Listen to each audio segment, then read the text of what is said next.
क्योंकि वर्षा तो 7 दिन हुई निरंतर। 7 दिन जो निरंतर वर्षा हुई वो जल गया कहां? पिछले बार राम जन्म में माता सीता ने भगवान राम से कहा कि हे प्रभु, आप ऐसे किसी ब्राह्मण को बुलाओ, क्योंकि ब्राह्मण की सेवा करने की बड़ी कामना है, परंतु बात क्या है, क्योंकि ऐसा कोई ब्राह्मण मिल नहीं रहा जिसकी खूब सेवा करें। अरे ब्राह्मण को तो 2 रोटी 2 पूरी खिलाओ, वो तो उनका तो पेट भर जा रहा है।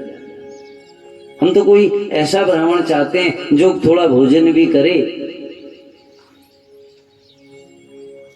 और सुबोध जी, अब मुझे जानकारी तो नहीं, आप अच्छी जानकारी दे सकते हैं। हम पुराने जमाने में सुनते थे अगर भोजन करने वाला ब्राह्मण हो ना तो मथुरा के चौबे जैसे होने चाहिए।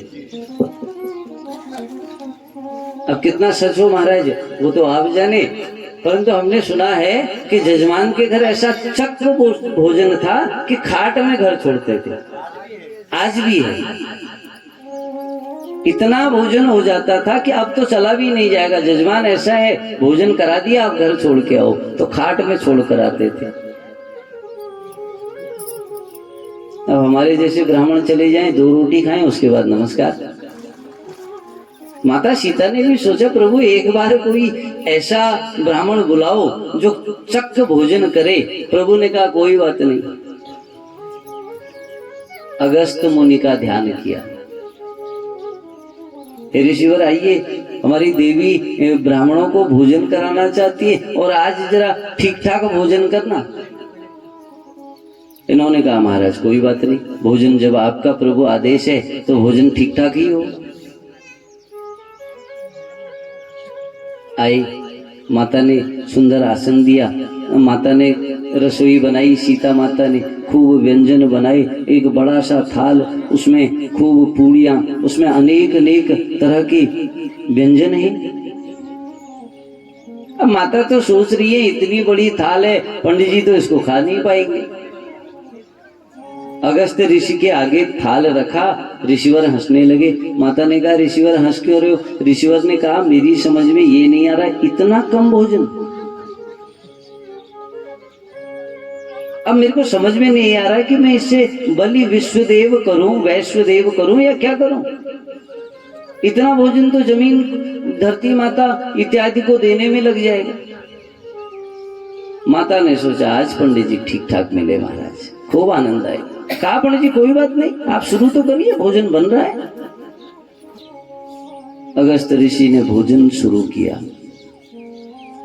प्रातः की शाम हो गई है, माता भोजन बनाते बनाते थक गई। माता ने 2-4 और सेवकों को भी बुलावा, अरे मदद करो महाराज, 1 दिन हो गया पंडित जी भोजन अभी तो चालू है। 2 दिन बीत गए, 3 दिन बीत गए, अब पंडित जी का भोजन ही खत्म ना हो। अब तो माता ने रिद्धि और सिद्धि को भी बुला लिया, अरे तुम भी आओ, क्योंकि ऐसा भी लग रहा है कहीं भंडार कम न पड़ जाए। अब तो महाराज रिद्धि और सिद्धि भोजन बना रही है, माता परोस रही हैं, सेवक व्यवस्था कर रहे हैं। 8 दिन 10 दिन बीत गए, गणेश जी को भी बुला लिया, अरे आओ महाराज, गणेश जी भी आ गए। रिद्धि सिद्धि माता वहां विराजमान है, भोजन बन रहा है। 16 दिन बीत गए। माता आज सामने आई, ऋषिवर से कहा ऋषिवर भोजन करने का एक नियम और है। अगस्त ऋषि ने कहा बताओ। कहा जब बीच बीच में ना पानी भी पीना चाहिए। अगस्त ऋषि ने कहा बीच का आने तो दो, अभी तो शुरू हुआ है। माता ने कहा 16 दिन हो गए, अभी बीच का भाग भी नहीं आया, इसका मतलब कहानी लंबी चलेगी। 20 दिन बीत गए।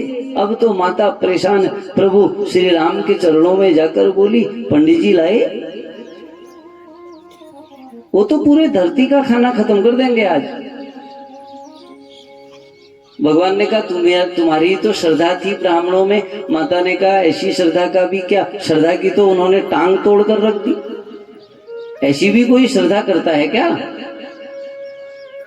भगवान ने कहा तो क्या करें? कहा अब सेवा बहुत हो गई है, ऋषिवर से कहिए अब भोजन बहुत हो गया। भगवान ने कहा एक तुलसी का दल रख कर दे दो और ऋषिवर का पेट भर जाएगा।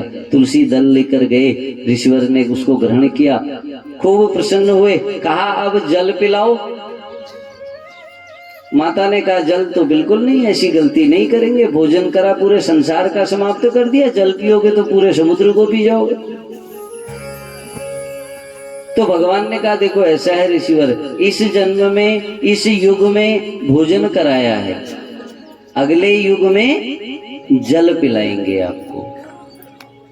तो वासुकी महाराज ने उस पर्वत के बाहर से अपना घेरा बना लिया, जल बाहर नहीं निकला, और एक जगह से उन्होंने अगस्त ऋषि ने अपनी अंजलि में जल भरकर पीना शुरू किया। 7 दिन तक जो जल बरसता रहा उसको पूरा जल ऋषिवर ने पी दिया।